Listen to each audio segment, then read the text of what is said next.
As we grow, life offers us a kind of wisdom, one that doesn't shout but whispers. It tells us that not every story must be told, not every emotion exposed, and not every truth shared freely. With age comes the profound realization that peace is not always found in expression, but often in preservation. There are certain things, especially in our later years, that are best kept close to the heart, not out of fear, but out of wisdom. Protecting your inner world is an act of sovereignty, and understanding what to guard can preserve your dignity, peace, and legacy. One of the most sacred realms to protect is your deepest regrets. These are not mere memories of missteps. They are emotional landmines that carry the weight of your lived experience. When shared with the wrong person, they can be twisted, magnified, or turned into a shadow that others cast over your entire story. People often remember your stumbles more than your strength, your mistakes more than your triumphs. Regrets, then, are not for public consumption.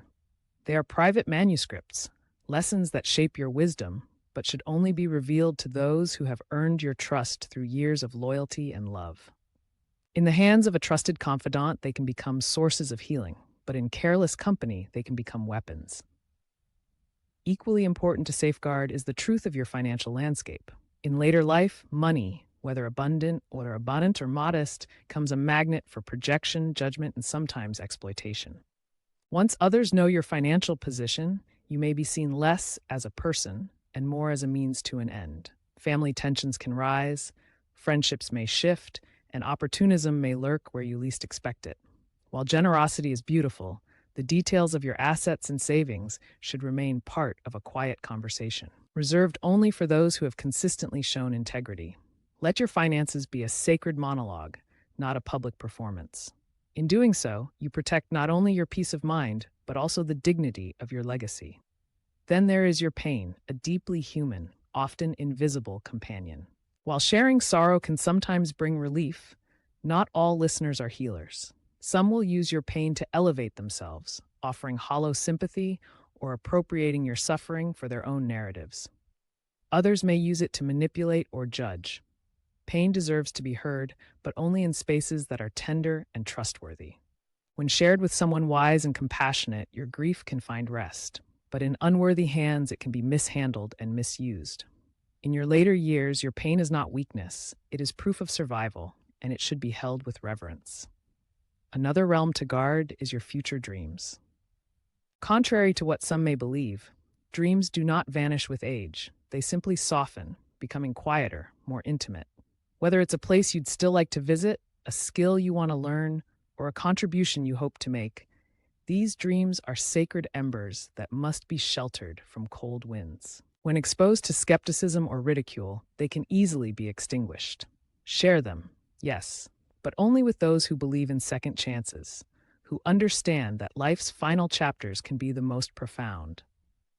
In protecting your dreams, you preserve your sense of purpose and protect your flame from those who would dismiss it. Lastly, be careful with your resentments. While venting may seem like release, resentment can deepen your wounds rather than soothe them. If you're harboring resentment, turn first to reflection. Let your goal be transformation, not validation. Resentments should serve as guides to better boundaries and inner clarity, not fuel for ongoing turmoil. But guarding what is sacred doesn't mean becoming closed off. On the contrary, share the sparkle in your eyes, the clever turn of phrase, the hard-won wisdom that only comes with decades of living. Speak of beauty, of forgiveness, of curiosity and love. These are the parts of yourself that nourish others and ask for nothing in return. The message here is not about secrecy, but selectivity. Your inner world is a kingdom, and not everyone should be given a key. Sharing wisely is a form of self-respect. Those who wish to know your deeper truths must earn that privilege through empathy, patience, and a demonstrated ability to cherish your confidence rather than exploit it. Silence, in this context, is not withdrawal. It is sovereignty. It is the powerful stillness of someone who knows their worth, who has lived through enough to understand that peace is not granted, it is protected. So let your spirit be a fortress. Let your truth be a candle that only the right souls are invited to see. In that quiet discernment lies a freedom that cannot be taken, a serenity that no critic can diminish.